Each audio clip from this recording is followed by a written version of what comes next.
점심 맛있게 드셨어요? 저는 너무 맛있게 먹었어요. 오늘 날씨도 이런데, 야, 오뎅국 이렇게 맛있구나. 그러고 수고하신 분들께 감사합니다. 우리 박수 한번 할까요?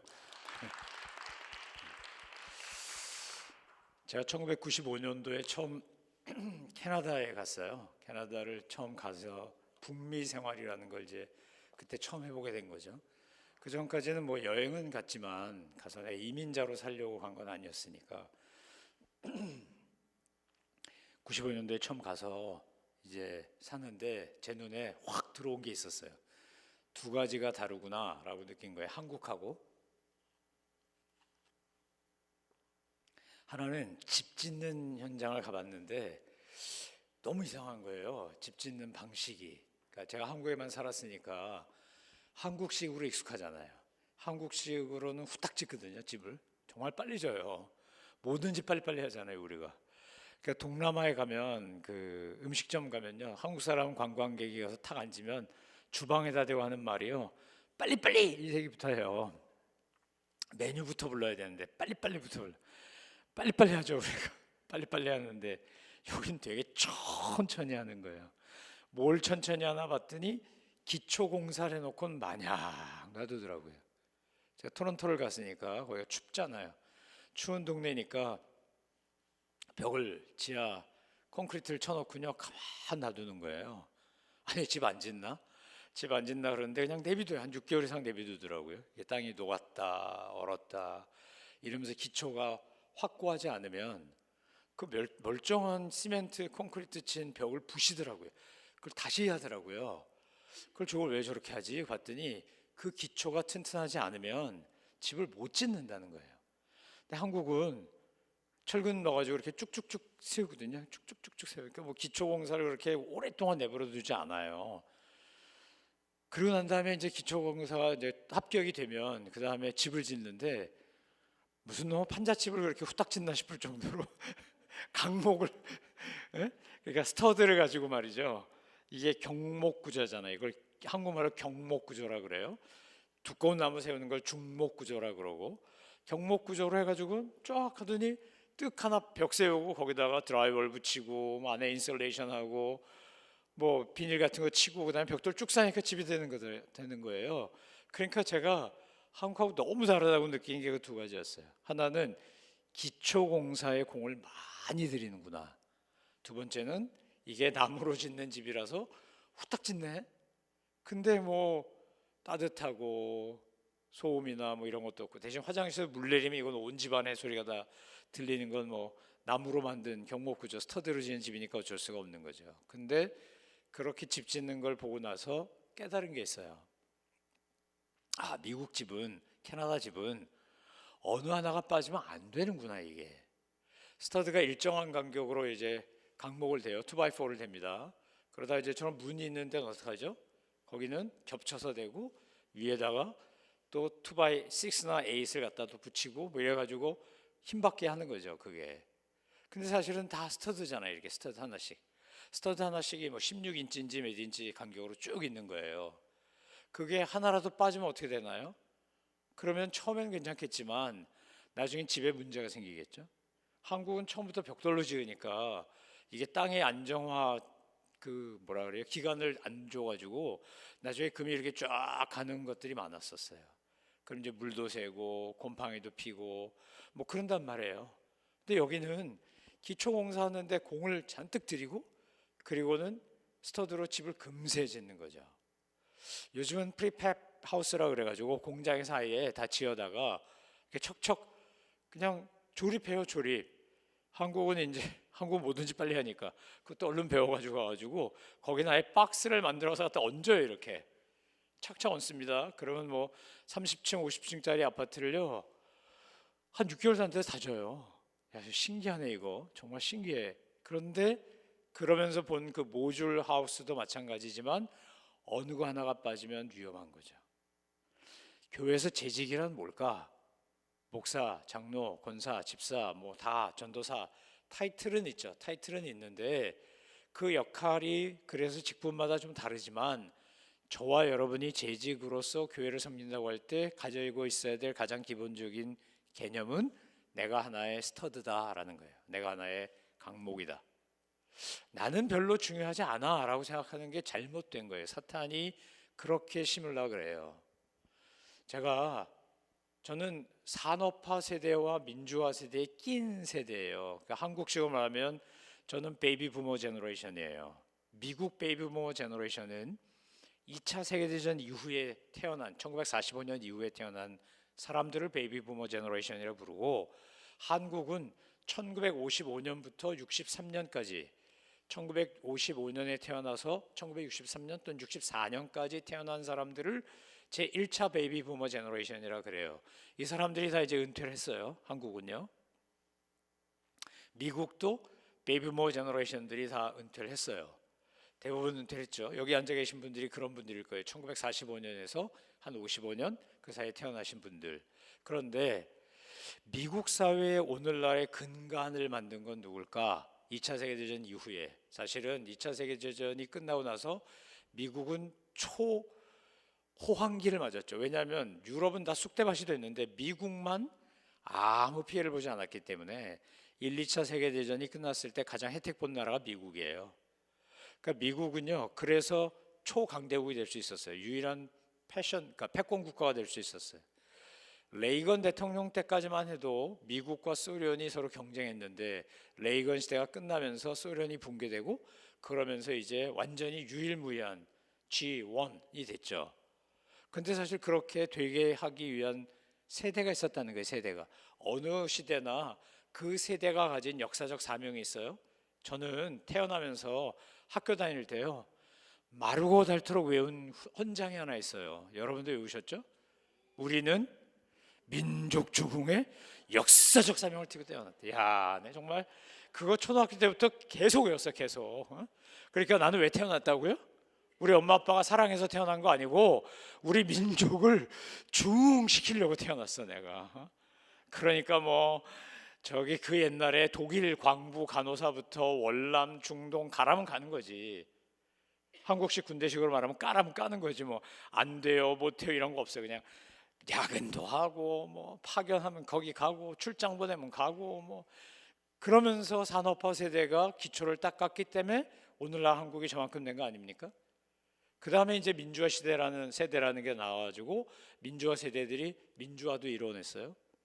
그래서 한국이 정말 두고 우리 조국을 생각하면 참 감사하잖아요.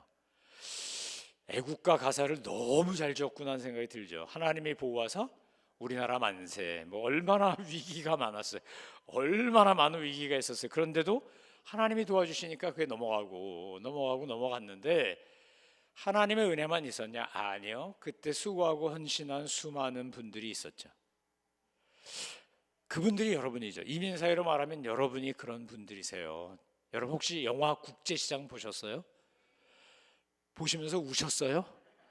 전요, 엄청 울었어요. 우리 아버님 세대의 이야기, 우리 뭐 큰형님, 뭐 또는 막내 삼촌 이야기 그런 거잖아요. 물론 아버님은 1910년대, 20년대에 태어난 분들이니까 그거보다는 좀 일찍 태어나셨지만 일제시대 경험하고 6.25 전쟁 겪고 정말 그 고생하면서 읽었잖아요.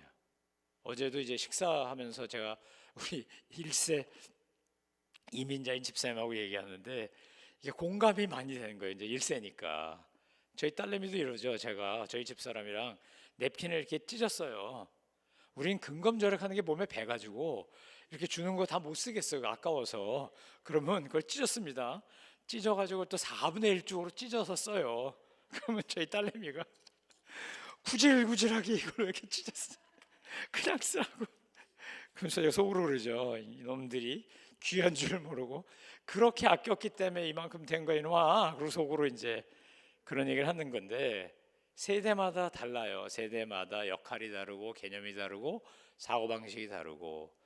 근데 저희 세대만 해도 저만 해도 제가 1960년생이니까 저만 해도 베이비 부머 제너레이션이라서 많은 변화를 한국에서 경험했어요. 제가 30대 중반에 캐나다를 갔으니까 그 전까지 한국 사회 변화를 저도 몸으로 겪었잖아요. 근데 그때는요, 뭘 사면 올라요.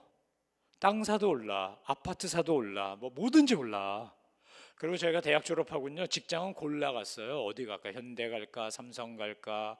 LG 갈까? 그때는 그치, 그때 LG지, 럭키금성에서 LG 돼가지고 또 뭐 SK 갈까, 뭐 한화 갈까, 어디가 월급 많이 주고 어디가 그래도 보너스 많이 주나 이러고 골라가던 시절이에요. 그때만 해도 대우도 있었고 뭐 국제상사도 있었고 회사가 얼마나 많았어요. 그런데 요즘 젊은이들은요, 갈 데가 없어요. 안 뽑아줘요. 한국에서 요즘 자라는 젊은이들을 보면 제가 참 걱정스러운 거예요. 괜히 흙수저 타령하는 게 아니구나. 근데 그들만 그런 게 아니라 여기서 자라나고 있는 우리 젊은 세대들도 마찬가지예요. 지금 실리콘밸리에서 그동안 잘 나가던 컴퓨터 엔지니어들이요, 엄청 많이 레이업을 당했어요. 코딩할 필요가 없어요. 이제는 AI가 다 해줘요. 앞으로 AI가 얼마나 발전하고 휴머노이드 로봇이 얼마나 발전할지 참 걱정스러운 거예요. 그래서 이제 일자리가 많이 없어지기도 하겠지만 많이 생기기도 하겠죠. 그죠? 그럼 교회는 어떻게 될까? 교회는 제가 이제 이 인디애나 한인 은혜 한인 교회를 오면요, 참 여기 복 받은 교회야라고 생각되는 게 이 동네 좋은 대학이 있잖아요. 그죠? 폴디도 있고 인디애나 주립대학도 있고 뭐 좋은 기업도 있고, 그러니까 젊은이들이 와요. 시카고는요, 젊은이들이 안 와요. 옛날에 시카고 대학 많이 왔었어요. 노스웨스턴도 오고요. 근데 이제는 더 이상 안 와요. 비싸서. 이유가 간단해. 비싸. 너무 비싸. 유학생들은 너무 비싸요. 기왕이면 인디애나로 오지. 같은 값이면 좋은 학교인데 여기는 싼데 거긴 비싸고. 그러니까 점점 이민자들은 안 오고 유학생도 적게 오고, 뿐만 아니라 연세 드신 분들도 많이 떠나세요. 그래갖고 제가 애틀란타를 한번 갔는데, 저도 은퇴하고 애틀란타 한번 가볼까 이런 마음이 있어가지고 갔더니 밥 먹다가 한 3가정 만나서 인사했어요. 와서 막 인사해. 커피 마시러 가면 한 3-4가정 또 만나. 시카고에서 애틀란타 간 분들이 한 10,000명이 넘어요. 10,000명이. 인디애나에서도 많이 가셨나요? 애틀란타? 조금 가셨나요? 예. 저희는 뭐 애틀란타 많이 가고, 그 다음에 달라스 이런 데 가고, 라스베가스 가고, 뭐 많이들 갔어요. 추우니까. 그리고 세금이 비싸잖아요. 세금이. 일리노이가 재산세가 미국에서 2번째로 높아요. 1등 뉴저지, 2등 일리노이, 3등 뉴욕 이렇거든요. 그러니까 웬만한 집에 살면요, 1년에 재산세 한 10,000불 이상 내야 돼요. 에? 뭐 그렇게 대단히 좋은 집도 아닌데 저희 집도 10,000불 이상 내거든요. 근데 이제 은퇴했는데 10,000불 낼 능력이 안 되잖아요. 그럼 이제 이사 가야지 뭐. 그러니까 교회도 어려워지는 거예요, 자꾸만. 에? 힘들어요. 1명 빠지고 2명 빠지면 별거 아닌 것 같은데 이게요, 기본이 흔들릴 수가 있어요. 왜냐하면 우리가 다 뭐라고요? 스타더라고, 스타드. 근데 제가 이제 오늘 아까 밥 먹고 우리 장로님 한 분이 저를 보고, 목사님을 자주 뵈니까 익사이팅하지가 않다는 거예요 이제. 그래서 그만 올까요? 그랬더니 아니 반대말이라고, 자주 오라고, 이제 은퇴하셨으니까 부르면 즉각 오라고. 그래서 내가 조 목사님 부르면 꼼짝도 못하고 온다 내가. 그런데 이제 그만 와야 되겠다고 장로님 그렇게 얘기하신 거 보니까 이거 희소성이 떨어져가지고 가끔 와야지 그랬는데, 어쨌든 오면 이제 반갑게 뵙는 분들이 있잖아요. 이 반갑게 뵙는 분들을 보면 참 감사한 거예요. 여기를 지키고 계신 게. 교회가 대를 이어서 제대로 가려면요, 정말 자기 자리를 지키고 교회를 위해 눈물 뿌려 기도하는 기도의 용사 어머니 아버지가 계셔야 돼요. 그리고 여러분이 뭘 하셔야 되냐, 그야말로 대를 잇는 작업을 하셔야 돼요. 제가 아까 마디 이야기 했잖아요. 대나무 마디 이야기. 근데 대나무가 밑으로 어떻게 퍼진다고요? 뿌리로. 이 대나무만큼 효과가 있는 것 중에 하나가 뭐냐면, 놀라운 게 뭐냐면 연잎 효과라는 게 있어요. 연잎 효과. 혹시 아시나요? 연잎은 연꽃은 어디서 피죠? 예, 어떤 물에서 피죠? 더러운 물에서 핍니다. 더러운 물에서. 근데 연잎은요, 연꽃은 더러운 물에서 피어올랐는데 연꽃 지는 거 보셨나요? 연잎밥 좋아하거든요. 제가 연잎밥 좋아해서 연꽃을 열심히 보는데, 연꽃은요, 꽃이 질 때는 이렇게 쏙 해가지고 물속으로 쏙 들어가요. 그래서 꽃 지는 걸 볼 수가 없어요. 근데 이제 그 막 꾸정물 같은데 연잎이 피죠. 그렇게 피고 난 다음에 연꽃이 펴요. 그 다음에 반쯤 찼어요. 이제 연못 같은데 뭐 이런데 연잎이 반쯤 폈어. 근데 10일 걸려요. 보통 연잎이 피기 시작하면 반쯤 찼는데 10일 걸려요. 그럼 나머지 반 찰 때 며칠 걸릴까요? 아니, 반 차인데 10일 걸렸어. 나머지 반 차인데 얼마 걸리겠어요? 그냥 상식적으로. 10일 걸리겠죠? 10일 걸려서 10일 걸려. 근데 거기서 공을 하나 빼셔야 돼요. 하루 걸려요, 하루. 연잎이 그 연못에 반이 차면요, 나머지 반을 채우는 건 딱 하루 걸려요. 놀랍죠? 이걸 연잎 효과라 그래요. 물이 99도에서 어떻게 하죠? 막 끓으려고 그러죠. 끓으려고 그래. 막 끓으려고 그러다가 1도가 딱 올라가서 100도가 되면 뭐 하죠? 팔팔팔팔 끓기 시작하죠. 그러면 99도에서 100도까지 끌어올리는 건 뭐예요? 결국 누군가가 옆에서 전기가 됐건 뭐 가스불이 됐건 열을 계속 가해줬으니까 그 물이 100도까지 끌어올린 거잖아요. 여러분이 하실 역할이 뭐냐? 여러분이 하셔야 되는 게 뭐냐? 바로 그 100도가 되도록 물을 끓이도록 하는 그 전기나 가스와 같은 노력을 하셔야 돼요. 그래야 교회가 미래가 있어요. 세대도 마찬가지예요. 지금 가장 위험한 게 뭐냐면 단절이에요. 단절. 제가 보니까 지금 한국 사회도 그렇고 미국 사회도 그렇고 자꾸만 이게 단절되는 게 위험한 거죠. 한국은 미국과 달리, 미국 참 좋은 나라 여러분 사시는 거예요. 미국 사시는 거 정말 감사하셔야 돼요. 세계에 이런 나라는 미국밖에 없어요.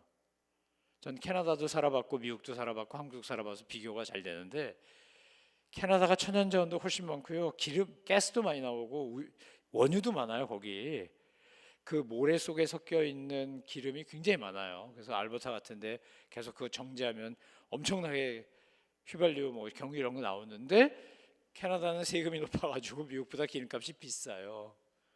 비쌉니다. 생활비도 비싸요.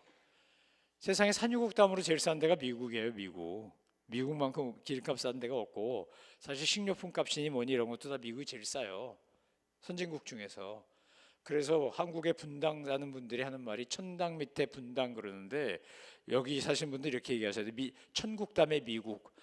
천국 바로 밑에가 미국이야. 진짜 좋은 나라에 사시는 거예요, 여러분. 너무 감사하셔야 돼요. 예? 근데 우리가 그냥 미국에 살면서 아이고 좋아, 여기서 뭐 행복하게 재밌게 살아 이러고 끝나시면 안 되는 거죠. 우리가 그동안 뿌리 내리고 살기 위해서 여기 와서 얼마나 노력들 하셨어요. 그거를, 그 스피릿을, 그 익스피리언스를, 그 날리지를, 심지어는 시행착오 겪으면서 터득한 지혜를, 아픔을, 상처를 다음 세대에 물려주셔야 돼요. 교회에서 재직들이 해야 될 게 뭐냐? 사실은요, 연세 드신 어른들의 경우에는 멘토링이에요. 코칭이에요. 교회를 섬기고 봉사하는 것 못지않게 여러분 교회에 있는 그 젊은이들을 붙잡고 1대1로 양육하시는 거예요.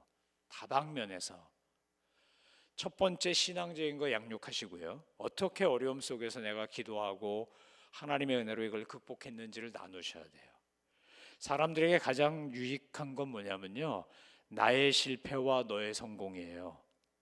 내가 이렇게 실패하고 어려움을 겪었지만 하나님의 은혜로 인해서 이만큼 극복했는데 너는 그것을 맞이했을 때 이렇게 하면 더 성공할 거야 라고 하는 거를 가르치고 보여주는 거예요. 제가 말하는 성공은요, 세상적으로 그냥 돈 많이 벌고 높은 출세 되는 거 말하는 거 아니에요. 믿음 안에서 성공하는 거 말하는 거예요. 하나님께서 오늘 우리들을 통해서 놀라운 역사를 하신다는 걸 믿고 내게 주어진 역할을 잘 감당했다는 생각을 하고, 내가 하나의 스터드지만 이 스터드가 없으면 집이 무너지니까 그거 서너 개만 잘라버리면 무너져요. 그렇기 때문에 금가다가 나중에 위험해져요. 그러니까 지진이 한번 흔들면 그렇게 되는 거잖아요. 그런 것처럼 우리 한 사람 한 사람이 이 교회를 위해서, 이 은혜 아닌 교회의 미래고 역사고 뿌리다라고 생각하시고, 여러분이 한 사람씩 맡아서 멘토링 하시면 돼요. 한 사람씩. 제가 보니까 밥 먹는 데도 그렇고 예배 드리는 데도 그렇고 청년들이 제법 보이는 거예요. 얼마나 저는 좋은지. 다음 세대가 없으면 끝이잖아요. 다음 세대를 세우는데 정말 열심을 가지고 하셔야 돼요. 다음 세대를 위하여 정말로 돈도 쓰고 시간도 쓰고 물질도 쓰셔야 돼요. 은퇴하고 자유로워졌으면 이제 내가 남은 시간은 초점 맞추기를 하는 거죠. 초점 맞추기를 뭘 하셔야 되냐? 내 자녀들은 말할 것도 없지만 다음 세대들을 위하여 여러분이 갖고 있는 노하우, 경험, 시행착오, 실수한 거, 실패한 거 다 전수하셔야 돼요. 이게 교회가 대를 이어 잘 되는 비결이에요. 이것이 안 되면 끊겨요. 사실 제가 오면서 목사님이 재직 수련회에서 하려고 그래서 뭐 영적 리더십의 원리 뭐 이런 것부터 시작해가지고 많이 준비했어요. 그런데 성령님이 저한테 준 감동은 지금 은혜 아닌 교회에 필요한 건 이런 기본적인 원리가 아니라 이건 뭐 크리스천 베이직은 조 목사님이 가르치실 테니까 그거 말고 지금 시대적으로 지금 이 시대에 정말 필요한 게 뭔가를 함께 고민하고 기도할 필요가 있다. 한인교회 미래는 정말 어떻게 되는 거냐? 여러분 피땀 흘려서 이 교회 세우셨잖아요. 헌금하고 헌신하고 노력하고 눈물 뿌려 기도하고 수없이 많은 일들이 있었지만 교회를 지키셨잖아요. 그럼 이 교회가 계속해서 발전하고 성장하고 성숙해야 될 거 아닙니까? 그죠? 거기에 내 역할이 있고 내 몫이 있다라고 생각을 하시는 게 1단계예요. 1단계. 이걸 다른 말로 사명감, 소명감이라고 부르는 거죠. 박정희 대통령이 박종홍 교수를 비롯하여 그때 서울대 철학과 뭐 연대 철학과 이런 교수님들을 모셔다가 그거 열심히 만든 게 국민교육헌장이에요. 그거 외우라 그런 거예요. 다 외우라고. 그거 왜 외우라 그랬어요? 우리가 아이덴티티가 있고 내가 동일한 스피릿이 있고 우리가 같이 가야 될 방향이 있고 이게 정확해야 힘을 모을 수 있잖아요. 이게 없으면 안 되는 거잖아요. 예수님께서 그 몇 명 되지 않는 제자들에게 뭐라고 말씀하셨어요? 베드로의 신앙 고백을 들으시고 말씀하시기를 내가 너의 신앙 고백 위에 교회를 세우리니 음부의 권세가 흔들지 못하리라. 그런데 요즘 한인교회나 한국교회나 음부의 권세가 와서 너무 많이 흔들어요. 뭐 신천지부터 시작해가지고 뭐 정명성 뭐 얼마나 많은 그 젊은이들이요 거기에 빠졌는지 몰라요. 여러분 넷플릭스에서는 뭐 그 뭐예요? 그 뭐였지? 신과 함께라고 하는 그 프로그램 한번 보세요. 한국에 있는 젊은이들이 얼마나 많이 그 신천지 뭐 JMS 정명성 뭐 베레벨 이단에 왜 이렇게 많이 갈까? 여긴 없을까요? 인디애나에 없을까요? 제가 알기로는 여기도 분명히 있을걸요. 뭐 하나님의 교회부터 시작해가지고 베레벨 이단이 다 있어요. 근데 그들이 뭘 파고드냐 하면 그 젊은이들의 불안함, 두려움, 외로움 이런 걸 기가 막히게 파고들어요. 자, 이민 왔어요. 유학 왔어요. 여기 있는 젊은 친구들이 아직 뿌리도 못 내리고 그야말로 동서남북도 모르고 이러고 있는데 여기서 오래 사신 어른이 밥 먹여주고 커피 사주고 사랑해주고 오면 환영해주고 축복 기도해주고 격려하고 위로하면 그 친구 마음이 어디로 갈까요? 그분한테 가죠. 그분이 건네는 모든 인간은요 다 사랑받고 싶어 해요. 사랑 주는데 싫다 사람 아무도 없어요.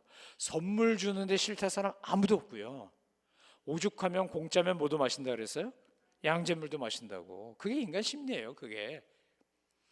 그러니까 제가 오늘 주일 설교하면서도 그랬지만 손자 손녀들한테도 아낌없이 퍼주시고 다른 다음 세대들에게도 주셔야 돼요. 하나님 앞에 갔을 때 하나님이 여러분에게 물으셨을 때요 이 말이 제일 좋은 상급받는 말이에요. 하나님 제가요 한 영혼을 양육하여 주님 앞에 쓸만한 일꾼으로 만들고 왔어요. 그러면요 주님이 두 팔 벌려 환영하시면서 이러실 거예요. 착하고 충성된 종아 참 수고했다. 우리 예수님 믿음이 좋으셔가지고 그 다 도망가고 모른다 그러고 저주하고 막 이런 제자들한테 온 세상 복음만 맡기고 그냥 가신 거 아니에요? 참 그 양반은 믿음이 좋아 정말. 그래가지고 이상한 인간들을 그렇게 믿고 간다는 게 이게 말이 되나? 근데 그게 가능한 건 뭐죠? 성령 충만하면 되는 거죠. 성령 충만하면 어떤 현상이 벌어지냐면요 인간적인 두려움과 겁이 사라져요. 사라져. 이게 그냥 교만하고 허풍스럽고 이거 말하는 거 아니에요. 성령 충만하면요 자신감이 생기는데 그 자신감은 뭐냐면 이거에 따라 보시겠어요? 내게 능력 주신 자 안에서 내가 모든 것을 할 수 있느니라. 이거예요. 내가 모든 걸 할 수 있는데 I can do everything, anything. 근데 이유는 뭐라고요? 내 안에 능력을 부어주신 분이 계시니까. 그거예요. 내 안에 능력 주어주신 분이 계시니까 내가 힘든 것도 참을 수 있고 어려운 것도 견딜 수 있고 이러면서 하는 거예요. 여러분 우리는 여기 앉아 계신 분들 여기서 뭐 저보다 젊은 분도 있고 저보다 연세 드신 분도 있지만 한국인의 DNA 속에 흐르는 한인들의 DNA 속에 흐르는 그 스피릿이 뭐냐면 도전하면 응전하는 거예요. 역경이 오면 위기가 오면 그걸 극복하는 에너지와 정신과 힘이 우리에겐 있어요. 그러니까 아까 제가 삼성 얘기했잖아요. 이거 플립폰 만들었다고, 폴드폰 만들었다고. 누가 그 생각을 하겠어요? 근데 제가 역사적으로 보면 그런 스피릿이 살아있으니까 전 세계에 선한 영향을 끼치는 게 많아요. 대표적으로 최근에 제가 야 이건 진짜 어메이징하다라고 생각했던 게 뭐냐면 여러분 체코슬로바키아라는 나라가 있었어요. 아시나요? 저는 어렸을 때 체코슬로바키아가 한 나라였어요. 근데 어느 날 소련이 무너지고 나니까 이게 동구라파가 막 독립을 하기 시작했어요. 그래갖고 체코와 슬로바키아가 나뉘었어요. 근데 체코는 프라하를 비롯해갖고 좋은 건 다 체코에 있어요. 슬로바키아에는 감자밭하고 있는 게 별로 없어요. 근데 슬로바키아가 유럽에 이렇게 중앙 쪽에 있거든요. 동유럽 쪽에. 그래서 자기들도 먹고 살아야 되니까 독일에 있는 공장들 뭐 이런 데다가 자동차 공장들한테 요구했어요. 여기 와서 자동차 공장 좀 세워줘라. 그러면 너희가 우리 직업 창출도 하고 고용도 만들고 이러면서 우리도 좀 먹고 살지 않겠니? 그랬더니 독일하고 일본에다가 요청을 했더니 독일하고 일본이 와서 조사를 했어요. 조사를 했는데 조사를 해보니까 여기는 도저히 공장 지을 수 없는 곳이에요.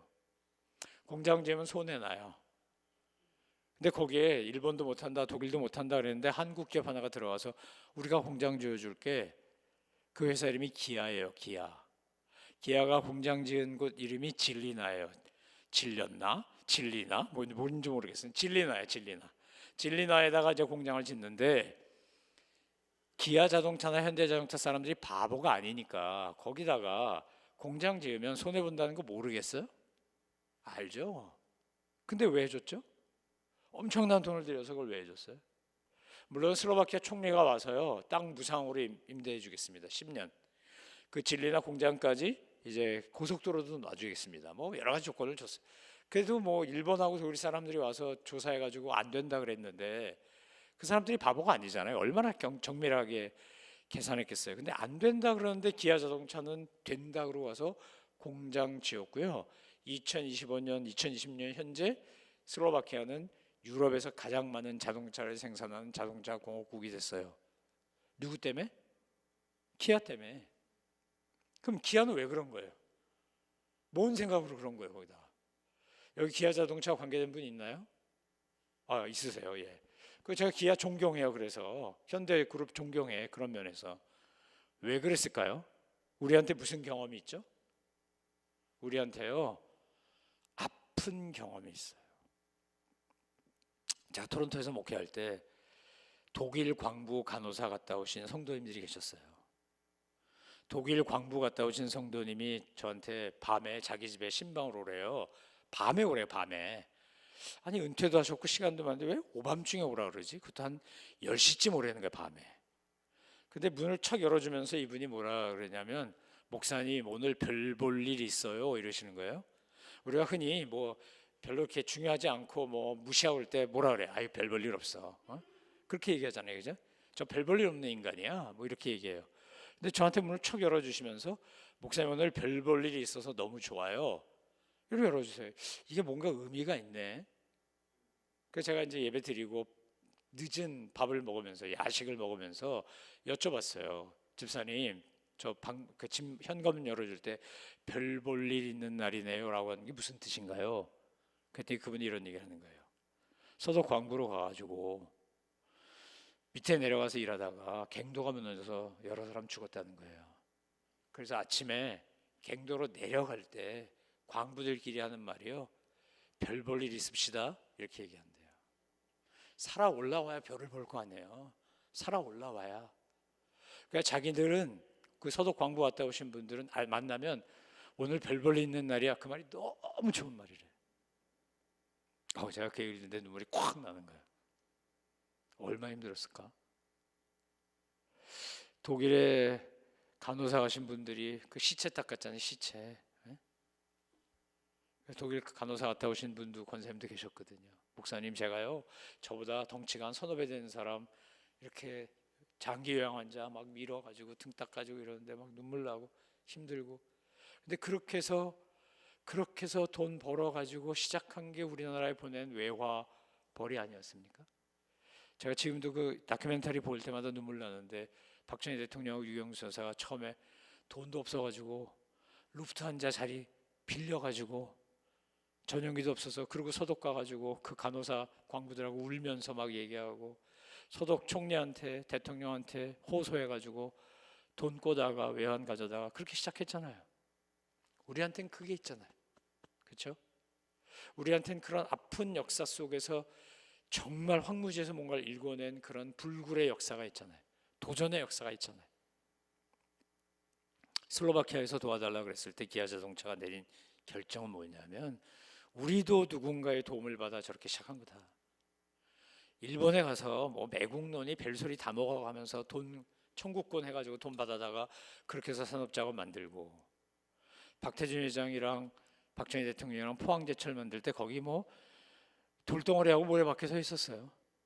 거기다가 포항제철 안 만들었으면, 경부고속도로 안 만들었으면 오늘날 대한민국 있나요? 저는 제가 한국에서 태어나서 이 산업화 세대를 경험한 게 전 축복이라는 생각이 들어요. 축복이다. 여기서 자라나는 우리 젊은이들하네요, 우리처럼 그런 경험이 부족해요. 안전지대, 세이프존에서 곱게 컸어. 되게 스마트하고 나이스하고 젠틀한 건 다 좋은데 야성이 없어요. 야성. 이 미국 문화의 좋은 점이자 나쁜 점이 카우보이 문화 아닙니까? 예? 서부로 금광 캐러 막 이러고 이제 외곤 타고 막 가는 이런 도전 의식이, 그게 오늘날 미국을 만든 거죠. 그것이 우리 아이들에게 좀 부족하죠. 그래서 저는 저와 여러분이 우리가요 끊임없이 우리 얘기를 해야 된다고 생각해요. 끊임없이. 유태인들을 제가 처음에 캐나다 가서 이거 이민 목회해야 되는데 뭘 아는 게 있어야지, 알아야 면장을 할 거 아니에요. 그래서 열심히 공부한 게 성공한 이민 인종이 누군가를 공부한 거예요. 성공한 이민 인종이 누군가. 그때 공부를 해보니까 딱 두 그룹이 눈에 확 들어오는 거예요. 첫 번째가 주이시, 두 번째가 더치, 네덜란드 사람들이요. 네덜란드는 유럽에서요 가베지 컨트리라고 불리는 나라였었어요. 사고치고 문제 있으면 다 글로 도망가. 사람 살만한 데가 못 되잖아요. 바다보다 밑에 있는 나라니까. 그런데 그랬기 때문에 네덜란드 사람들이 그런 다양함을 받아들이면서 거기서 창의력이 나와서 대항해 시대가 되었을 때 자기네 나라하고는 비교도 안 되는 거대한 인도네시아부터 시작해서, 원래 뉴욕이 뉴 암스테르담이었잖아요. 그런 거 다 먹은 거 아니겠어요? 그 정말 어메이징하지 않습니까? 요만한 나라인데, 조그만 나라인데. 주이시들은 어때요? 우리가 알고 있는 것처럼 그들이 얼마나 많이 박해받았어요. 얼마나 많이 무시당했어요. 아니, 땅을 못 갖게 했으니까, 부동산을 소유할 수 없으니까 할 수 없이 한 게 금융업이에요. 근데 얼마나 악독하게 했으면 셰익스피어가 베니스의 상인에 너 돈 못 갚으면 살배서 무게 달아서 갚아. 그 샤일록이 주이시예요, 주이시. 근데 우리가 지금 JP 몰간부터 시작해서 뭐 수많은 사람 다 주이시예요. 미국 금융계를 쥐락펴락하고 뭐 CNN을 쥐락펴락하고 뭐 할리우드를 쥐락펴락하는 거 다 주이시 아닙니까? 미국에 있는 주이시 다 합쳐봐야 600만 명밖에 안 되는데 어떻게 이렇게 파워풀하지? 그래갖고 제가 캐나다 갔을 때 처음 이제 이민교회에 성도들을 섬겨야 되니까, 아니 뭐 좋은 샘플을 보고 따라 배워야 될 거 아니에요. 그래서 열심히 배웠어요. 특징을 두 가지 발견했어요. 주이시들이 갖고 있는 특징과 더치들이 갖고 있는 특징. 자, 주이시들은 어떻게 하냐? 자기들의 전통을 고수합니다. 그래서요 금요일만 되면 이제 뭐 정통판 더하죠. 다 모아놓고요 토라랍니다. 토라 가르쳐. 쉐마 가르쳐. 들어라 이스라엘아, 이거 가르칩니다. 근데 누가 가르치냐면 아버지가 아들을 가르칩니다. 일주일에 한 번 아버지가 아들, 딸 할 거 없이 다 놓고 그걸 다 가르쳐, 히브리어로. 그래서 가정교육을 통해 가지고요 그렇게 키운 거예요. 가정에서 신앙교육도 하고 인성교육도 하고 지성교육도 합니다. 아일랜드계 캐톨릭 신자인데 유일하게 미국에서 대통령 한 사람이 존 F 케네디예요. 존 F 케네디 아버지 조셉은요, 그러면 그 할아버지는 밀주 사업했고요. 이게 좀 지저분하게 돈 번 집안이에요 원래. 그런데 존 F 케네디의 아버지가 아이들 로버트 케네디라든지 이렇게 앉아서 할 때요, 저녁 먹을 때 1시간 동안 토론시켜요. 매일 저녁. 자, 이렇게 하는 거예요. 트럼프 대통령이 저 베네수엘라 침공해가지고 마두로 대통령 잡아왔어. 이 마두로를 잡아온 것의 정치적 의미는 뭐고 경제적 의미는 뭐고 마두로를 잡은 진짜 목적은 뭔지 세 가지씩 설명해봐. 이렇게 얘기하는 거예요. 그걸 토론시켜서 서로. 존 F 케네디하고 로버트하고 에드워드하고 막 연락에 토론시켜요. 이걸 매일 해요, 매일. 그러니까 대통령도 되고 법무장관도 되고 그러는 거예요. 제가 내일이 마틴 루터 킹 주니어 생일이에요, 그죠? 그래서 공휴일이잖아요, 맞죠? 그래서 제가 애틀랜타 갔을 때 마틴 루터 킹 주니어 생가도 가보고 기념관도 가보고 가봤어요, 열심히. 그래서 셀마에서 그 어디야, 알라바마 거기까지 오는 그 행진하는 거 그것도 가봤어요. 미국 역사를 알아야 되니까. 미국에 와서 사는데 뭐 미국 역사 모르면 되겠어요? 그래가지고 이제 먼저 가보고 저희 딸내미 데리고요. 그 마틴 루터 킹 주니어가 총 맞아서 암살당한 자리로 데려가서 그 앞에서 사진 찍고 그랬어요. 제가 페이스북에다 그걸 올렸어요. 그때 이제 한국에 있는 친구 목사님이 차 목사 요즘 사는 게 힘들어. 왜 호텔에서 안 가고 모텔에서 그러고 사진 찍었어? 이러고 보냈어요. 그래서 제가 이 모텔이 여기가 마틴 루터 킹 주니어가 나와서 이렇게 이야기 발코니에서 총 맞아 죽은데 내가 내 딸 데리고 역사 교육 시키려고 가본 거야 거기. 그리고 이제 설명을 해줬어요. 뭐 모르니까 당연한 거죠. 근데 제가 왜 그러냐? 왜 그렇게 하냐? 얘가 미국에 살려면 미국 역사를 알아야 될 거 아니에요. 흑인 역사도 알고 백인 역사도 알고 뭐 히스패닉 역사도 알고 뭘 알아야 면장을 하지. 제가 처음에 몰라서 공부한 것처럼 공부시키는 거예요. 그거는 뭘 공부시키는 거냐면 현장 학습을 통한 역사 교육 시키는 거예요. 그래서 제가 애한테 뭐라 그러겠어요? 우리 1세들이 한인들이 가끔 내가 그렇게 하지 말라고 그렇게 얘기를 해도 흑인들을 보고 깜둥이라고 그런다. 넌 절대 그렇게 얘기하면 안 돼. 저 블랙 피플들이 저렇게 민권운동, 시빌 라이트 무브먼트 안 했으면 우린 이민도 못 왔어. 마틴 킹 주니어를 비롯해서 그들이 시빌 라이트 무브먼트를 했기 때문에 존슨이 그때 이민법 개정해가지고 에이시언들이 들어올 수 있었어요. 처음에 대륙횡단 철도 놓을 때는 청나라 사람들 데려다가 철도공사하고 철도공사 끝나자마자 샌프란시스코에서 너희 여기 살아 그러고 차이나타운도 줬지만 이민법, 아시아 이민법이라는 걸 만들어가지고 중국인 다 추방했어요. 그 추방하는데 앞장선 인간이 저 서부에 가면 유명한 대학 그 스탠포드 대학의 설립자인 스탠포드야. 이런 역사 교육을 시켜요 제가. 그거 왜 시키냐면 내가 미국 살아야 되잖아요. 뭘 알아야지. 빛과 그림자도 알고. 근데 주시들이 그걸 매일 한단 말이에요. 매일 저녁에 앉아가지고 사회적인 사건, 이것의 신앙적인 의미는 뭐냐, 예를 들면 출애굽 사건하고 연결시키고 모리아 사건하고 연결시키고 이러면서요. 아, 그래서 이 사람들이 이렇게 역사를 보는 눈이나 시대를 읽는 눈이 탁월해졌구나 라는 걸 알았어요. 뿐만 아니라 애가 딱 태어나요. 애가 딱 태어나면요, 주시들은 어떻게 하냐면 온 일가 친척이 애 태어날 때마다 매달 돈을 넣어줘요. 우리같이 돌잔치 이런 거 안 해요. 근데 많이 낳잖아. 애를 한 가정에 한 10명씩 낳잖아요. 그러면 사촌 뭐 이렇게 다 합치면 한 100명 되겠죠, 그죠? 100명이 1불씩 넣어주면 100불 아니야? 10불씩 넣어주면 1000불 아니야? 매달?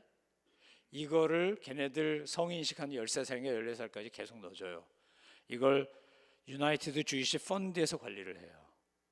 유나이티드 주이시 펀드가 관리하다가 얘가 성인이 돼서 이제 창업을 하겠다, 스타트업을 하겠다 그러면 그때 대출을 해주는데 자기가 모은 돈이 20년 복리해갖고 만든 게 100만 불이 넘어요. 근데 주이시 펀드에서, 유나이티드 주이시 펀드에서 몇 번 대출해 주냐? 3번 대출해 줍니다. 100만 불씩 3번 대출해 줘. 제가 돈 얘기하려고 지금 얘기를 길게 하는 게 아니고요. 우리가 이 땅에서 이제 얼마나 살지 우리가 모르잖아요, 그죠? 오는 건 순서인데 가는 건 순서 없잖아요. 우리가 남은 날을 정말 계수해야 되잖아요. 남은 날을 계수하면서 정말로 내가 교회에서 재직이라고 하는 아주 중요한 역할을 감당하는 영적인 것 뿐만 아니라 부모와 할아버지 할머니로서 내 자녀들을 향하여 필요한 것들 어떻게 우리가 가르치고 보여줘야 되나를 고민하셔야 돼요. 고민. 제일 중요한 것은 단절되지 않고 영적인 전통도 이어받고 이 이민사회에서 선한 영향력을 가진 리더가 될 수 있도록 끊임없이 축복하고 기도하고 양육하는 거예요. 이거를 교회가 안 하면 할 데가 없어요. 학교 가면 가르쳐 주나요? 아니요, 안 가르쳐 줘요. 미국이 이제 정신 차려가지고요, 최근에 금융교육을 하지 않으면 고등학교 졸업장을 안 주겠다고 30개 주에서 이제 법을 바꿨어요. 50개 주 중에 30개 주가 사인했어요. 저는요, 뒤늦었지만 잘했다 생각해요. 여러분, 우리가 막상 사회에 나와서 돈을 벌어보면 정말 중요한 게 뭐죠? 돈이죠. 돈을 어떻게 관리해야 되는지, 돈을 어떻게, 소위 말해서 노동소득과 자본소득 중에서 자본소득을 어떻게 늘려야 되는지, 특별히 팬데믹이나 이렇게 AI 시대가 되면 부익부 빈익빈 시대가 극명하게 갈리는 시대가 된 거죠. 우리가 선한 영향력을 끼치려고 해도 꼭 필요한 게 뭐죠? 그게 돈이에요. 저는 돈 얘기를 엄청 잘하는 목사예요. 돈 얘기를 하면 영성 없다, 믿음 없다 그러는데 아니요. 하나님이 얼마나 돈 얘기 많이 하는지 아세요? 성경 읽어보세요. 성경에 나오는 내용 중에요, 돈 얘기가 한 40%인데요, 40%. 그냥 창세기부터 계시록까지 돈 얘기를 계속해. 왜 그럴까요? 그만큼 우리의 삶에 돈이 중요하기 때문이에요. 물질을 사랑하면 안 된다 그래요. 물질은 뭐 해야 되냐? 사용하셔야 돼요. 사용할래도 뭐가 있어야 사용을 하지. 그러니까 우리 옛말에 어디서 인심 난다 그랬어요? 광에서 인심 난다고. 뭘 가진 게 있어야 나눌 거 아니에요. 그러니까 저는 저희 성도들을 위해서도 그렇고 여러분을 위해서도 그렇고 축복하는 게 뭐냐면요, 하나님, 벼락 중에 돈벼락이 있으면 맞게 해주옵소서 이러고 기도해요. 돈벼락을 맞을지어다 이러고 정말. 아멘은 안 하시네? 싫으신가 봐. 나는 내 딸한테 아멘 소리 크게 하라 그래. 근데 그냥 어느 날 가서 뭐 복권 맞고 이런 얘기 하는 거 아니에요. 기가 막힌 아이디어로 그것을 추진해서 뭔가를 이뤄낼 수 있으면 생기는 거죠. 도전하는 거죠. 노력하고. 제가 그 슬로바키아의 질리나에 세운 기아 자동차 이야기를 들으면서요, 우리에게 주는 메시지 같았어요. 우리 이민 1세들에게. 우리도 누구보다 어려움을 겪은 사람들이에요. 이 땅에 와서 언어 안 돼. 제가 한 분은 밀라노에 있는 선배님 그 이민 유학생 목회하신 분인데 거기 집회 한번 하러 갔어요. 근데 목사님이 태권도 뭐 6단인가 그런 분이에요. 근데 장애인석에서 탁 차를 세우는 거예요. 세울 데가 없다고. 그래서 아니 목사님, 왜 장애인석에 세우면 됩니까? 그랬더니 장애인 그 카드를 탁 올리면서 한 말이, 차 목사, 나 언어 장애인이야. 언어 장애인. 이태리로 파견받아갖고 1년밖에 안 돼서 지금 이태리 말을 할 줄 아는 게 별로 없어요. 나 언어장애. 웃기면서 내렸는데, 그래서 이제 다른 자리 찾아가서 세웠거든요. 근데 그 말이 잊혀지지가 않는 거야. 야, 지금도 이민 와갖고 얼마나 오래 살았는데 영어를 생존 영어밖에 못하니 이게 되겠어? 생존 영어는 해요, 생존 영어. 근데 그냥 유창하게 못하잖아요 이거. 막 죽겠는 거예요 제가. 뭐 30몇 살에 와서 영어를 잘해본 분들 얼마나 잘하겠어. 그러나 비록 내가 언어 장애가 있어도 뭔 있어요? 우리는 믿음 장애는 없어. 그렇죠? 하나님을 믿고 정말 도전하는 거죠. 도전하는 거. 그리고 읽어냈잖아요. 뭔가를 하나씩 하나씩 읽어냈어요.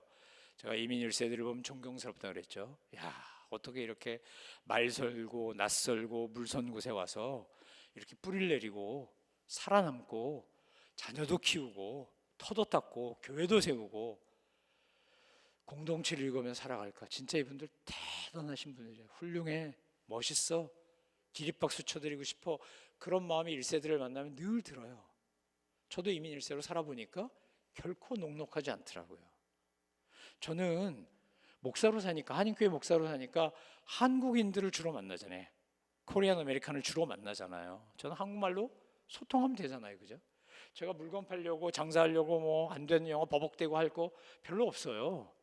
그냥 우아하게 레스토랑 가서 뭐 드실래요? 그러면 뭐 가든 샐러드 플리즈 뭐 이러면 되는 거야 나는.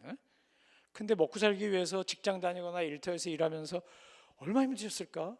거기다 흑인 영어, 히스패닉 영어, 뭐 또 요즘 인도 사람 많아져고 힝글리시라 그러죠. 그 사람들. 그 토론토 말고 밴쿠버라고 있어요. 저쪽 서쪽에 캐나다 도시 중에 시애틀 바로 위에. 거기에 인도계가 많이 왔어요. 스리랑카 뭐 이런 사람들 많이 왔는데 이 사람들이 알 발음을 심하게 굴려요. 그래서 제가 이제 가스스테이션에 가서 기름을 넣고 돈을 내러 들어갔는데 이 사람이 이러는 거예요. 나 얼마 내야 되니? 이렇게. 그랬더니 55 무슨 말인지 알아들으셨어요?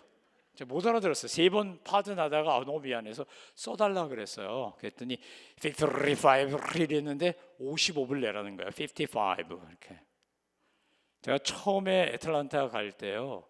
그때 이제 캠핑하고 뭐 이럴 때요. 캐나다 살 때 가서 그 정육점 같은 데 가가지고 이제 고기를 사려고 캠핑하면서 먹으려고.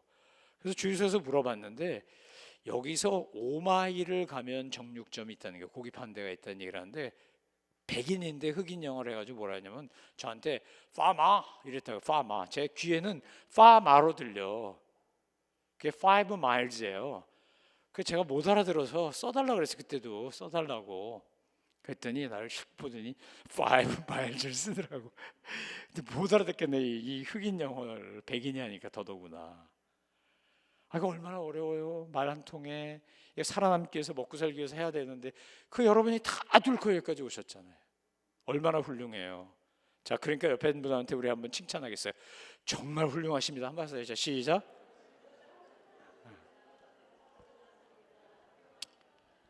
인종차별은 없나요? 인종차별도 있죠. 예? 얼마나 인종차별해요. LA 폭동 때요. LA 살던 교민들은요, 진짜 한이 맺혔어요. 한이. 아니 얼마나 노력하고 이걸 읽었는데 이걸 다 이렇게 때려부신다고? 뺏어간다고? 훔쳐간다고? 피가 거꾸로 솟지 않겠어요? 그때 총 들고 막 이거 지키겠다고 한 거 너무 이해되잖아요. 너무 내가 여기 와갖고 진짜 내 청춘을 불살라 여기를 세웠는데 이걸 다 와서 불질러버리고 다 뺏어버리고 눈 돌아가죠 진짜로. 어? 그 마음이 너무 이해가 되는 거예요. 근데 그걸 딛고 다시 일어났잖아요. 다시 평화행진도 하고 지금도 LA를 가보면요, 야 한인타운을 가면 저는요 눈물이 나요. 눈물이 얼마나 힘들었을까 그때 90년대. 근데 이걸 다시 딛고 일어나서 이렇게 다시 한인타운, 코리아타운을 만들다니, 야 정말 감동인 거죠. 감동. 근데 이게 그냥 우리로 끝나면 안 되잖아요. 우리 자식들한테 다음 세대에게 이게 전수가 돼야죠. 제가 오늘 하고 싶은 얘기는 딱 하나예요. 대를 잇자는 거예요. 대를 잇자. 다음번에 바톤을 넘겨주자. 이게요, 김구 선생님이 해방된 조국이 어떤 나라가 됐으면 좋겠냐 할 때 그분이 원한 게 딱 하나였어요. 우리는 남의 나라 침략하는 것도 싫고 빼앗는 것도 싫고 가서 깡패짓하는 것도 싫고 문화로 세계에 영향을 주는 나라가 됐으면 좋겠습니다. 근데 지금 김구 선생님 소망이 지금 세대들에 의해서 이루어지고 있어요. 저희 딸내미가 20살이니까 얘가 BTS 이런 거 좋아한다고요. 난 얘 때문에 뭐 희한한 거 많이 듣거든요. 걔하고 소통하려고. 나는 뭔 말인지 하나도 모르겠어 솔직히. 그래서 이렇게 가사 보여달라 그래. 가사 띄워달라고. 들어선 모르겠어. 서태지란 친구가 나올 때부터 뭔 말을 하는지 못 알아들었어요. 내가 이제 그전 가수들은 내가 알아듣겠는데 얘 뭐라 그러는 거야. 뭐라 그러는데 못 알아들었으니까. 그런데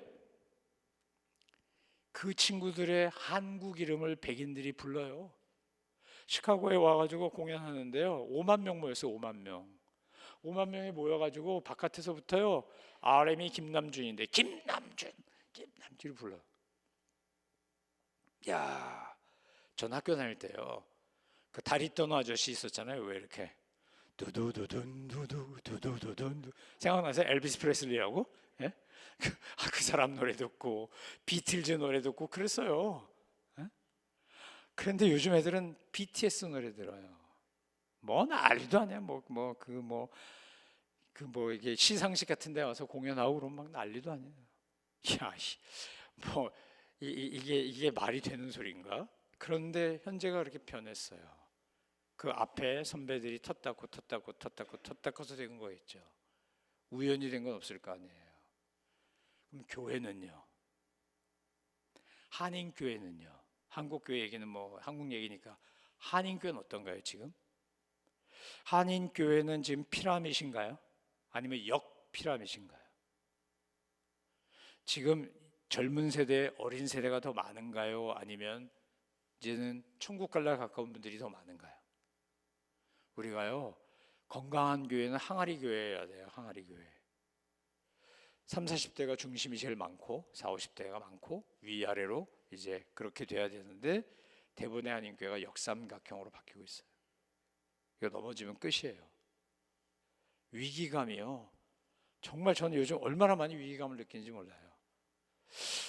LA나 뉴욕 같이 한인들이 많이 모이는 곳, 그래도 어쨌든 오는 곳은 그래도 좀 나요. 애틀랜타 갔는데요, 노인 시니어 클럽에 와 있는 것 같아. 제가 어딜 가나 은퇴하신 분들이 그냥 그득그득해. 거기라고 젊은이가 없겠어요? 그런데 워낙 많으니까 어디 새롭게 만들어진 그 주택 단지는요, 시카고 향후에도 될 정도로 많으세요. 한 집 건너 한 집이야. 그러니까 서로 소개하는 게 일로 이사 와, 일로 이사 와 이래가지고. 예? 삼봉 냉면 먹으러 갔더니 삼봉 냉면 먹는 동안에 저 세 가장 많았다 그랬잖아요. 뭐 어른들이 모여 사는 게 나쁜 건 아닌데, 그러면 다음 세대를 위한 준비는 뭘 하고 있지 우리가? 다음 세대를 위한 준비를 안 하면 가정도 교회도 나라도 끝이에요. 정말 재직으로서 여러분이요, 이것이 계속 이어지기를 원하면, 집 짓기를 계속 하고 싶으시면 나 같은 스터드를 하나 세우셔야 돼요. 적어도 나 같은 스터드 하나 세우셔야 돼요. 교회를 사랑하고 주님 앞에 순종하고 헌신하는 그런 젊은이 하나를 양육하고 내가 주님 앞에 가리라. 여기 오는 이 유학생들, 오늘도 제가 밥 먹으면서 뭐 그러니까 아들이 유학 왔기 때문에 오신 부모님 두 가정을 만났어요. 한 사람은 온누리교회 교인이라서 옛날 얘기도 좀 했고, 한 사람은 시카고에 있는 제 선배 목사님 따님이더라고. 근데 딱 내가 누구 딸이라 그러는데 그 얼굴이 아빠 얼굴이라서 금세 알아봤어요 내가. 야, 신기하다. 아빠 닮았구나 이 따님이. 근데 따님은 뉴저지에서 왔어요. 아들은 여기에 공부하러 왔어요. 여러분, 이렇게 하나님이 보내주실 때요, 물 들어올 때 노져야 된다는 말 아세요 여러분? 물 들어올 때 노젓는 거예요. 물 들어올 때. 물 다 빠진 다음에 노젓으면 필요 없어요. 못 줘. 그렇게 하나님이 여기 좋은 학교들이 있고 좋은 기업에서 젊은이들을 계속 보내주시면 여러분은 어떻게 해야 된다고요? 우리는 교회 중흥의 역사적 사명을 띠고 늙어가고 있다. 죽기 전에 한 명 잡아가지고 내 뒤를 이어서 이 교회를 섬길 인재를 하나 만들어 보자. 사람은요, 사랑을 많이 받으면 그것을 못 떠나요. 사랑을 못 받으면 떠나요. 예? 그래서 여러분이 여기에다 인재들을 세우는 방법은 여러분이요, 사랑을 막 퍼부어주는 거예요. 퍼부어주는 거예요. 은혜 아닌 교회가 문 닫지 않고 10년, 50년, 100년 뒤에도 건강하고 의미 있고 유의미하고 선한 영향을 끼치는 사람을 만드는 작업을 이제부터 해야 된다. 내가 하자. 우리 오만이들은 밥 먹이시면 돼요. 집밥만큼 좋은 게 없어. 세상에서 제일 맛있는 밥은 집밥이야, 집밥. 그래서 불러다 먹이는 거예요. 제가 토론토에서 목회할 때 유학생들이 많이 왔었어요. 그래갖고 매주 저희 집 뒷마당에서 애들을 먹였어요. 그때만 해도 싸가지고 90년대 말이 뭐 이럴 때니까요, 100불만 주면 갈비 한 깡통에다가 꽁치 2박스를 무료로 줬어요. 매주 주말마다 먹이는 거예요. 밥을요 어마어마하게 해서 먹였어요. 유학 오고 그런 애들은 허해가지고 밥을 엄청 먹어. 자기가 뭐 얼마나 먹는지 아이가. 그래갖고요 쌀값도 엄청 많이 들었어. 근데 그렇게 키워놨더니 그 친구들이 이번에 제가 토론토 한번 갔더니요, 밥 사겠다고 줄을 쫙 섰어요. 공짜가 없어요. 돌아오는 게 있어요 반드시. 내가 그렇게 그때 양육했던 친구들이 지금 미랄교인 장로가 돼가지고 교회를 섬기고 있는 걸 보니까 얼마나 흐뭇하고 좋은지. 우리 집에 와서 한 10번 20번 밥 먹었지. 저희 집사람 그거 밥 해대느라고 실력도 없는 걸로 하느라고요 얼마나 힘들었는지 몰라. 그런데 그렇게 해놓으니까 열매가 있는 거예요. 열매가. 그게 안 떠나요. 사랑을 받았기 때문에. 유학 왔다가 또는 한국 유학 마치고 갔다가도 돌아와요. 돌아와. 아니 뭐 토론토가 인디애나폴리스보다 더 좋아서 오겠어요? 제가 보니까 인디애나폴리스가 토론토보다 더 좋더구만. 그런데 거긴 사랑을 받았잖아요. 추억이 있잖아요. 경험이 있잖아요. 나를 위해 기도해 준 분이 있잖아요.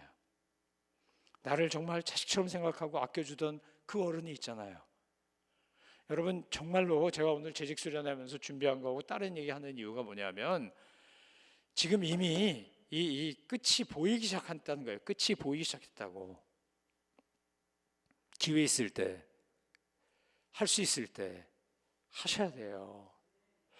대를 잇고 사람을 키우는 일 정말 주희 씨와 덕치들이 잘했어요. 제가 캐나다 가서 공부하다가 감동받은 게 그거였어요. 야, 이랬으니까 됐구나. 이랬으니까 영향력을 행사하는구나. 이랬으니까. 조 목사님이 저한테 물어요. 시카고는 뭘로 먹고 사는데 그렇게 부자 동네가 많냐고요. 시카고는요 선물 시장 때문에 먹고 삽니다. 주식은 파생 상품 때문에 먹고 살아요. 그런데 선물 시장이 뭐냐? 곡물을요, 농사도 안 졌는데 벌써 거래해요. 인디애나에서 생산되는 콩 내가 다 수거해가지고 팔을게. 이걸 미리 투자한다니까, 미리. 그리고 농부들한테 돈 줘갖고 그 작물 키우라 그래. 그 힘이 그걸 움직이는 사람들이 누군지 아십니까? 그게 더치예요. 그 친구들은 동인도 회사 세워가지고 세계를 상대로 무역 거래를 해봤기 때문에 잘 알아요. 어떻게 해야 되는지. 근데 미국에 있는 더치들 다 합쳐봐야 2, 300만 명도 안 돼요. 근데 더치들은요, 철저히 현지화했어요. 영어.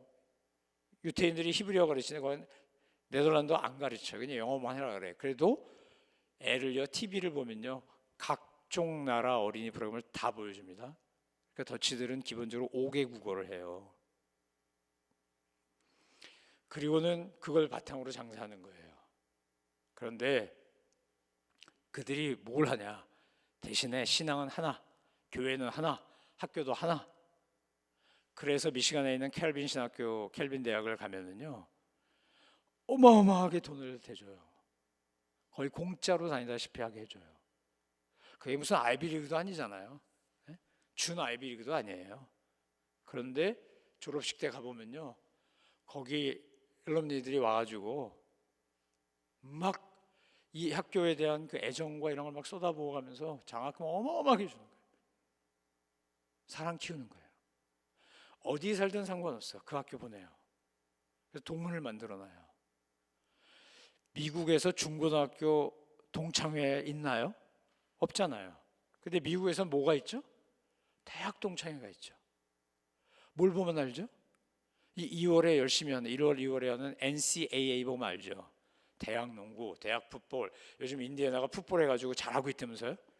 그러면 그 학교 출신들이 뭐 난리 나는 거지. 그래서 여기는 대학 출신들이 뭉치죠. 대학 출신. 그걸 알기 때문에 켈빈 대학에다가 그렇게 돈 줘가며 더치들이 와서 공부하게끔 만드는 거예요. 그리고 심는 거예요. You are Dutch American. 주이시들은 You are Jewish 이렇게 심는 거예요. 여러분, 우리가 나 혼자 신앙생활 잘하고 끝나면 이거는 반만 성공한 거예요. 하나님 앞에 갔을 때 우리가 정말 자녀들을 위해서 우리가 노력하셔야 돼요. 그동안에는 먹고 사느라고 바빠서 일하느라고 터 닦느라고 그럴 시간 없었는데 이제 은퇴하시고 시간 많잖아요. 그죠? 제일 먼저 하실 일이 뭐라고요? 교회 와서 뭐부터 해야 된다? 자녀들을 위해 축복 기도 하셔야 돼요. 축복 기도. 축복 기도. 기도는 땅에 떨어지지 않아요. 절대로. 하나님, 내 아이가 이 교회에서 대를 이어 장로되고 권사되고 집사되고 목사되고 그렇게 교회 섬기게 해주세요라고 축복하고 기도하세요. 아, 지금 돈 잘 벌고 연봉 어마하게 높은 전문가인데 무슨 걔가 목사가 되겠어? 목사 되면 장로 되면 되죠. 꼭 뭐 목사만 되어야 되나요? 그런데 중요한 건 뭐라고요? 대를 잇는 교회여야 돼요. 제가 영락교회 출신인데 영락교회는요, 거대한 대가족 교회예요. 대를 이어 충성해요, 진짜. 제가 절을 하나 잡아 당기면요, 영락교회에서 뒤로 수백 명, 한 1000명쯤 따라 나올 거예요. 저희 장모님, 권사님, 제 처남, 뭐 처남댁, 조카, 뭐 형님, 동생, 뭐 할 것 없이. 그래갖고 아버지 장로님이었는데 저는 목사가 됐지만 사촌 형님도 장로님, 그다음에 그 아들도 이제 장로님 될 거예요. 또 요만할 때부터 그 땅을 밟아가며 성장했어요. 이 교회가 내 교회예요. 이 교회가 내 영혼의 고향이에요. 여기가 내 마음의 집이에요. 여러분이 만드시는 거예요. 여러분이 그걸 만드셔서 교회가 얼마나 멋진 교회예요. 내가 여기 올 때마다 느끼는 게 진짜 부럽다요. 야, 이거 뭐 정말 얼마나 좋아. 방도 많아. 제가 조 목사님한테 그랬어요. 이거 노인대학 하면 진짜 좋겠네 이거. 쫙 집 차 돌려가지고 그냥 흩어져 사시니까 다 모셔다가 월요일부터 금요일까지 프로그램도 돌리고 뭐 한두 시간 통곡 기도회도 하고 말이야. 야, 그럼 좋겠다. 목사님 좀 해봐요. 그런데 이제 목사님 다음 세대가 해야 되지 않겠냐? 그게 맞지. 그게 맞아. 그건 다음 세대가 해야지. 그래서 이제 그런 마음이 드는 거예요. 올 때마다 진짜 너무 부러운 거예요. 여러분 가지셨잖아요 이미. 기아 자동차가 슬로바키아에다가 공장 세워주고 싶어도 뭐가 있어야지 세워줄 거 아니에요. 있잖아요. 그래서 독일하고 일본 기업이 5년 걸린다 그랬는데 1년 반 만에 지어졌어요. 한국인들 극성스러운 거 있잖아요. 왜? 거기 영하 20도 30도인데 텐트 치고요. 밤이 맞도록 일을 하니까 밤이 맞도록. 옛날 중동 가서 그 뜨거운 데 덮어놓고 공사한 거랑 똑같아. 우리가 된다고 믿고 내게 능력 주신 분에서 뭐든지 할 수 있다고 믿고 지금부터 다음 세대 세우기를 하시면 5년 10년 뒤에 여러분요 저한테 고맙다 그러실 거예요. 하셔야 돼요. 지금이 적기예요. 더 늦으면 안 돼요. 예? 다음 세대를 세우기 위해서 여러분 뭐 하시라고요? 주머니를 열고 힘들어도 밥도 만들고 축복하고 사랑해주고 기도해주고 그러면 다 그 값이 돌아오게 돼 있어요. 내 자녀들을 위한 건 뭐 말할 것도 없고요. 여러분 자녀 중에 인디애나에 사는 자녀도 있겠지만 타주에 있는 자녀도 있을 거 아니에요. 예? 걔를 여기로 오라고 할 수는 없잖아요. 근데 그냥 여기 있는 젊은이들 내 새끼다 생각하고 하시면 되죠. 다 우린 주님의 자녀니까. 꼭 내 새끼가만 내 새끼예요? 꼭 내 뱃속으로 나야만 내 새끼인가? 나는 이 소리 큰 소리 치고 할 수 있어요. 난 내 뱃속으로 낳지 않은 애를 내 딸로 지금 얼마나 열심히 키우고 있는데, 근데 그건 내 새끼지. 그러면 누구 새끼겠어 그거? 하나님 앞에서 우리가 정말 믿음의 씨앗을 심고 눈물로 기도하고 양육하고 하는 것이 노년기에 접어든 사람들, 이제 중년 이상 된 분들의 역사적 사명이에요. 지금까지 하나님이 얘기해 주신 은혜가 얼마나 많아요. 어려움도 많았고 고통도 많았고 힘든 것도 많았지만 은혜로 여기까지 왔잖아요. 여기까지. 아까 우리 권장로님 기도하실 때 말씀하신 것처럼 정말 주님 언제 오실지 모르잖아요. 우리가 마라나타 주 예수 오시옵소서 하는 마음이면 한 시간이 급하죠. 지금 주님 다시 오시기 전에 나도 뭔가 열매를 맺어야 될 거 아니에요. 열매를. 근데 뭐 멀리 선교사 못 가더라도 당장 내 눈앞에 있는 젊은이들부터 키우면 되죠. 사랑해주고 축복해주고 내가 살아왔던 과거의 경험들을 나눠주고 위에서 기도해주고. 여러분 인간이요 진짜 위로가 되고 좋은 게 뭔지 아세요? 내가 힘든데 말도 필요 없어요. 그냥 옆에서 손잡아주고 같이 옆에 있어주고 같이 울어주고 그러면서 힘내라, 수고했다, 할 수 있다 이러면서 응원해 주는 것만으로도 인간은요 충분히 일어설 수 있어요. 한국인의 피가 흐르는 사람들에게는 엄청난 그 능력이 있어요. DNA가 달라요. 진짜 하나님이 우리에게 주신 게 어마어마해요. 요즘 보면 대한민국 보면 너무 신기하지 않아요? 1950년대 전쟁 나고 영국 기자가 와서 이랬어요. 여기서 민주주의가 되는 건 쓰레기통에서 장미꽃이 피는 것 같다 그랬는데 지금 민주주의를 얼마나 잘해요. 산업화는 얼마나 잘해요. 별의별 게 다 있어. 없는 공장이 없다니까. 세상에 이런 나라 한국밖에 없어. 그게 우리의 피 속에 흐르는 거예요. 그럼 여기 인디애나폴리스에서도 은혜 아닌 교회를 통해서 하나님이 이루시려고 하는 걸 여러분이 얼마든지 하실 수 있어요. 조 목사님 친구 아들인 최 전도사님이 유학 오려고 여기 와봤잖아요. 지금 저런 친구들 오면요 그냥 사랑의 폭탄을 주세요. 딴 데 못 가게. 인디애나 가야 되겠구나 나는 이러고 그러면서 이제 막 밥 사주고 막 용돈 주고 뭐 선물 주고 막 이러면서 그럼 오게 돼 있어요. 어디 가겠어? 날 환영해 준 데 가지 사람들은 다. 여러분이 교회를 지금까지 훌륭하게 지켜오신 이거 벽돌로 말하면 한 장의 벽돌 같으면 벽돌 쌓기를 해야죠. 그 다음 벽돌을. 이게 오늘날 우리가 교회 재직으로서 교회 미래를 내다보며 할 일이에요. 뭐 정치적으로는 입장에 따라 다를 거예요. 근데 문형배라고 헌법재판소 소장 대리하셨던 분이 김장하 선생 얘기했던 거 기억나세요?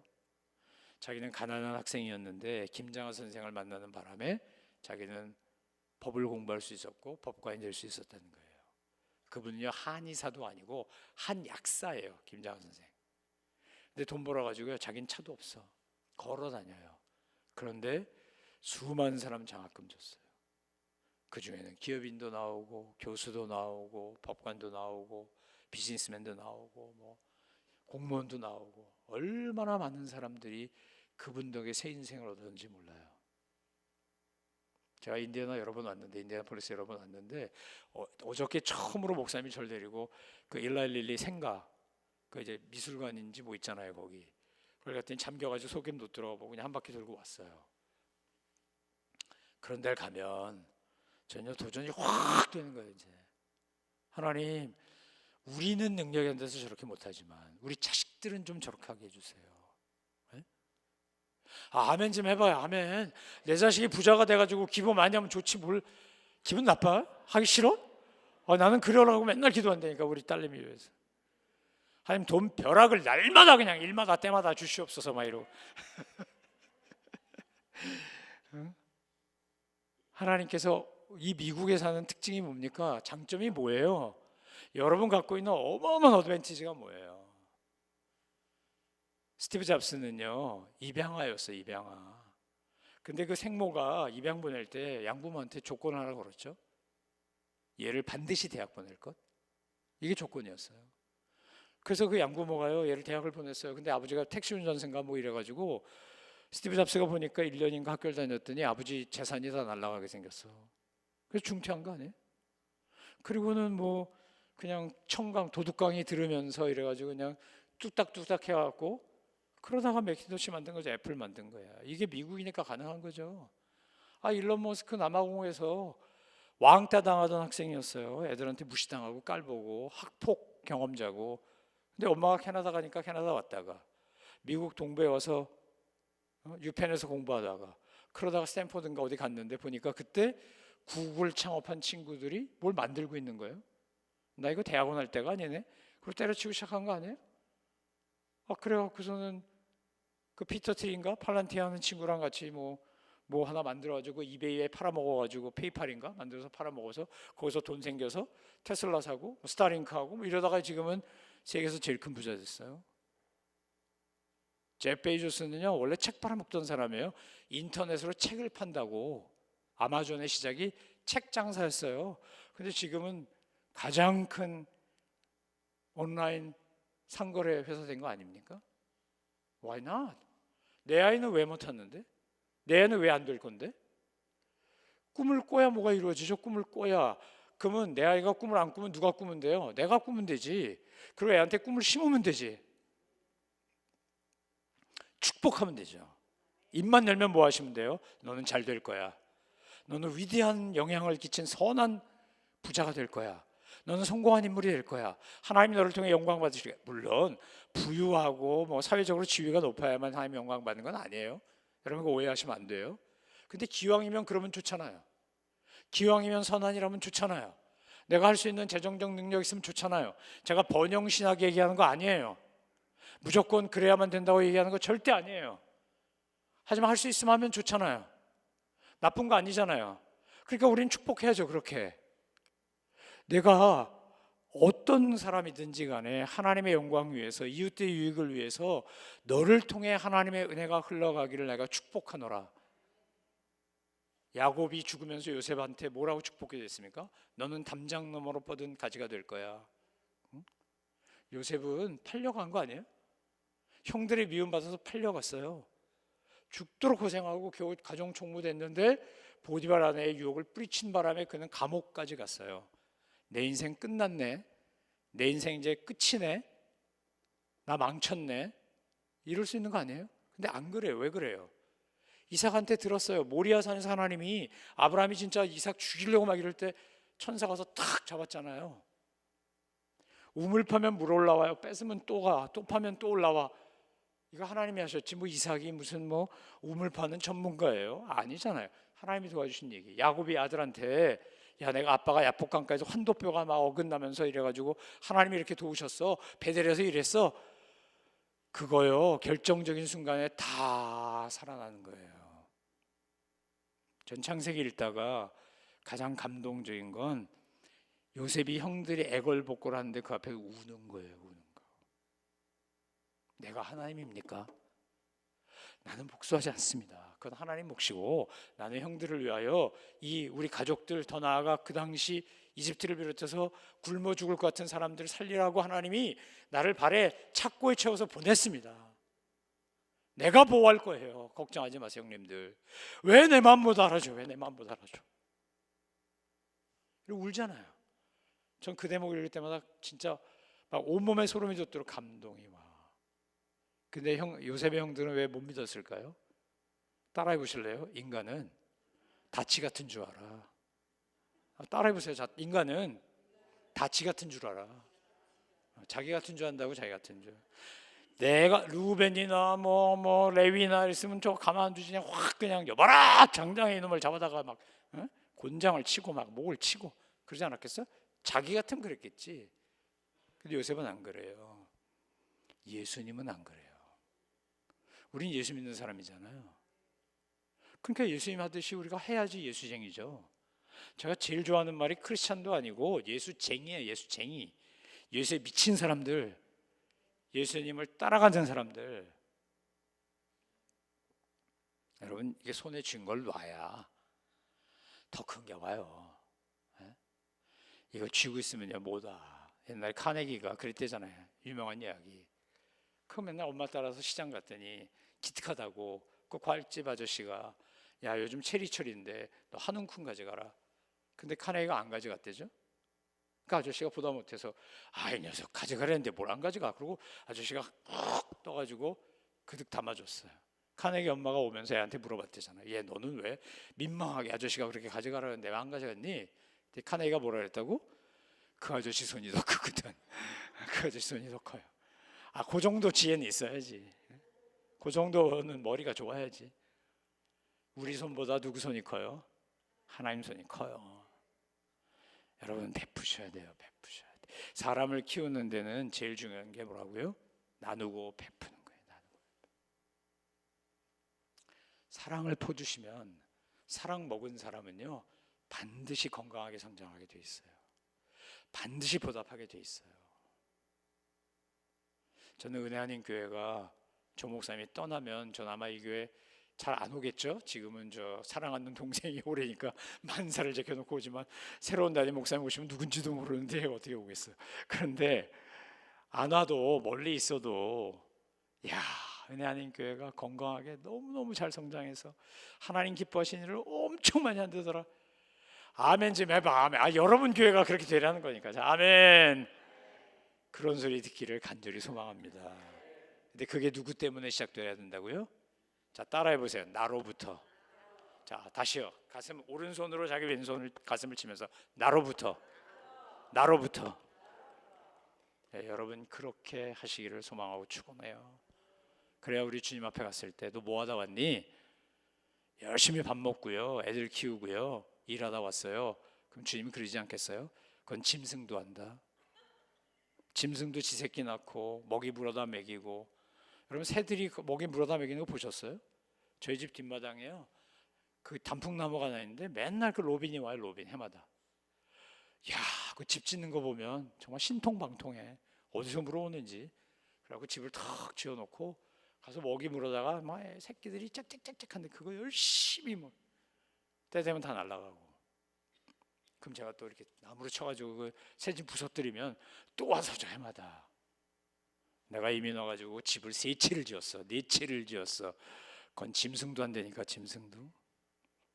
내 새끼들 먹여 살렸지. 그건 짐승도 해요. 우린 사람이잖아요. 사람. 더더군다나 예수쟁이잖아요. 그러면 우리는 예수님이 하신 것처럼 해야지. 예수님이. 전 저와 여러분이 오병이어를 드린 소년처럼 하나님의 역사를 이루어내는 그런 동기부여자가 되기를 소망해요. 어마어마한 일 안 해도 괜찮아요. 그건 중요하지 않아요. 1달란트냐 10달란트냐 중요하지 않아요. 중요한 건 뭐죠? 성경에는요 얼마나 많이 했냐는 얘기는 하나도 없어요. 딱 하나만 나와. 따라해 보실래요? 착하고 충성된 종아. 이거예요. 예수님의 하나님의 평가는 이거예요. 착하고 충성된 종아. 전 여러분이 착하고 충성된 재직들이 되셔서 이 교회뿐만 아니라 더 나아가서 인디애나, 더 나아가서 미국, 더 나아가서 세계에 선한 영향을 끼치는 그런 분들, 그런 밑거름, 그런 디딤돌, 그런 마중물 되시기를 소망하며 축원합니다. 기도하겠습니다. 하나님, 오늘까지 은혜 아닌 교회를 위해서 수고하고 헌신한 이 귀한 종들을 주님 소중히 보시고 이들의 삶의 은혜와 복을 덧입혀 주옵소서. 그동안 교회 안에 참 힘들고 어려운 일은 왜 없겠으며 고통스럽고 아팠던 일은 왜 없었겠습니까? 그럼에도 불구하고 묵묵히 그 자리를 지키며 교회를 위해 헌신했던 귀한 종들이 이 자리에 머리 숙이고 있습니다. 하나님, 우리 조 목사님을 필두로 해서 주님, 우리 귀한 종들이 다음 세대를 세우는 너무나 귀한 아름다운 디딤돌들, 마중물들 되게 하여 주옵소서. 우리에게 주셨던 은혜, 우리가 받은 사랑, 우리가 경험했던 그 많은 것들이 그냥 나의 죽음과 함께 끝나는 것이 아니라 다음 세대에게 이어져서 축복의 통로가 되고 하나님의 나라를, 왕국을 세워가고 주님의 나라를 건설하는 복된 주님의 종들 다 되게 하여 주옵소서. 감사드리며 예수님의 이름으로 기도 올리옵나이다. 아멘.